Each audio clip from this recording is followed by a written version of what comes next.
বিসমিল্লাহির রহমানির রহিম। আসসালামু আলাইকুম সুপ্রিয় বন্ধুরা, দি রেইন কুকিং কটেজে সকলকে সাদর অভিনন্দন।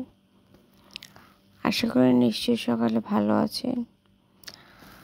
আমি এই তো একদিকে তো আমার নিজের মা মরে গেল, আর অন্যদিকে আমার বাবাও অনেক অসুস্থ, একেবারে রীতিমতো ডায়রিয়া আক্রান্ত হয়ে গেছে। তো ভালো আছি, এটা আসলে মন না চাইলেও পড়লাম, কিন্তু আসলে আমি ভালো নেই। তো যা হোক, দোয়া করবেন সবাই। বেশ টেনশনে আছি। আর গত ভিডিওর মাঝে একটি নামকরণে একটা জিনিস ভুল হয়ে গেছে। ও লিখতে গিয়ে ও লিখে ফেলেছে, একটু ক্ষমা সুন্দর দৃষ্টিতে দেখবেন। আর হ্যাঁ, আশুরার রোজা কে কয়টা রাখছেন এটা অবশ্যই বলবেন। আশুরার রোজা আমি এই তো শনিবার থেকে শুরু করে শনি রবি, নিয়ম তো হচ্ছে দুটি রাখতে হবে, 10 তারিখের আগে না হয় পরে। তো যেহেতু 11 তারিখ সোমবার, তো আমি শনিবার দিন আলহামদুলিল্লাহ রোজা সম্পন্ন করেছি।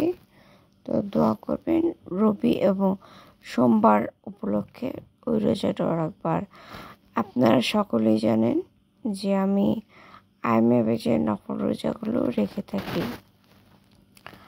আর খুব বেশি আমল করার সুযোগ একেবারেই নেই বললেই চলে, কারণ বাবাকে সময় দিতে হয়, পরিবারের সময় দিতে হয়। যাই হোক, যদিও ভাই বোন সাপোর্ট করছে, স্পেশালি ভাইয়ের ছোট মেয়েটা, মাশাআল্লাহ, ও অনেক হেল্প করে। এই বয়সে এতটুকু খেয়াল, দোয়া করবেন সবাই ওর জন্য, ওদের 2 বোনের জন্য দোয়া করবেন, কেমন?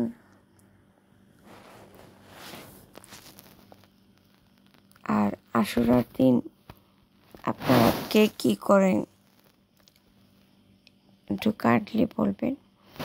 আমার মা যতদিন বেঁচে ছিল,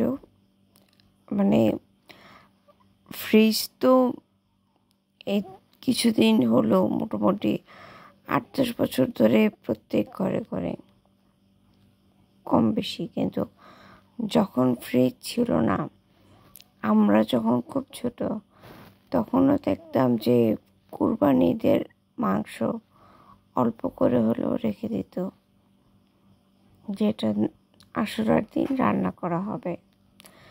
জানি না এর কোনো বিশেষ মর্তব্য আছে কিনা, তবে আমি নিজের উপার্জন দিয়ে যখন কোরবানি দেব, তখন এটা মেনটেন করব। আর কে কে এর পক্ষে আর কে কে এর বিপক্ষে, প্লিজ এটা কমেন্ট করে বলবেন। যদিও এটা কোনো মাসালা না, তবে একটা শক্ত থাকতেই পারে, কারণ কুরবানি হচ্ছে শখের জিনিস। আর আশুরার দিন অত্যন্ত যারা ফিল করে, তাদের কাছে দিনটি বেশ কি বলবো, বিশেষ একটা দিন। আর নতুন পরিবর্তিত সরকারের কাছে অনেকেরই অনেক ধরনের প্রত্যাশা। আমার কিছু বিশেষ প্রত্যাশা হচ্ছে, এই আশুরার দিন তাজিয়া মিছিলটা যেন, যদি সরকার প্রধান মুসলিম হয়ে থাকে, অন্য কোনো ধর্মের হলে না, যে যদি মুসলিম হয়ে থাকে, তাহলে তাজিয়া মিছিলটা যেন বাদ দেওয়া হয়।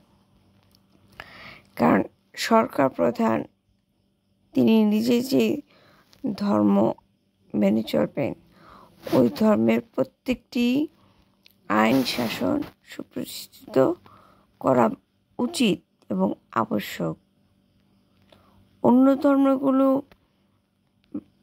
একটু মানে ওদের স্বাধীনতা দেওয়া থাকবে, যেমন সনাতন ধর্মরা তারা ওদের ফেস্টিভগুলো মেনটেন করবে, এটা নিয়ে আমার কোনো কথা নেই। তবে যেহেতু আমি ইসলাম ধর্ম অনুসারী, তাই ইসলাম ধর্মের প্রত্যেকটি ফান্ডামেন্টাল একেবারে 100 হবে সেটা আমি বলবো না, কিন্তু যে জিনিসগুলো ফান্ডামেন্টাল সেগুলো যেন 100 হয়।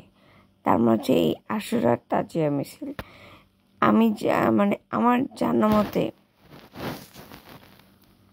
এর আসলে কোনো ভিত্তি আছে বলে মনে হয় না।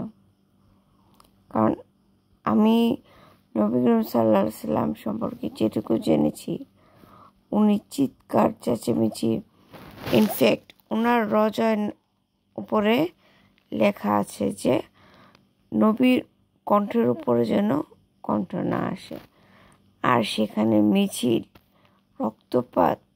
আচ্ছা, এটা কি? যারা এই ভিডিওটা শুনবেন প্লিজ একটু কমেন্ট করবেন তো, যে নবী করিম সাল্লাল্লাহু আলাইহি সাল্লাম কি এটা চাইবে? আর আল্লাহ তাআলাই তো বলে দিছে যে নবীর উপর বা নবীর কণ্ঠের উপর যেন কোনো আওয়াজ না হয়। আজও মদিনাবাসী তাদের কণ্ঠস্বরকে ততটাই নিমজ্জিত করে রাখে। তারা ঝগড়া করে ঠিকই, কিন্তু একবারে নিচু স্বরে।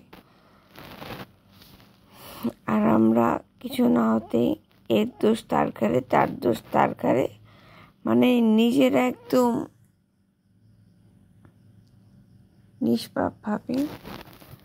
তো যাই হোক, সাবস্ক্রাইব করবেন আমার চ্যানেলটি এবং আমার জন্য দোয়া করবেন। অনেক দুশ্চিন্তায় আছি, তারপরেও বলবো enjoy yourself, be happy and stay with piece. দেখা হবে খুব শীঘ্রই নতুন কিছু নিয়ে। ভালো থাকুন।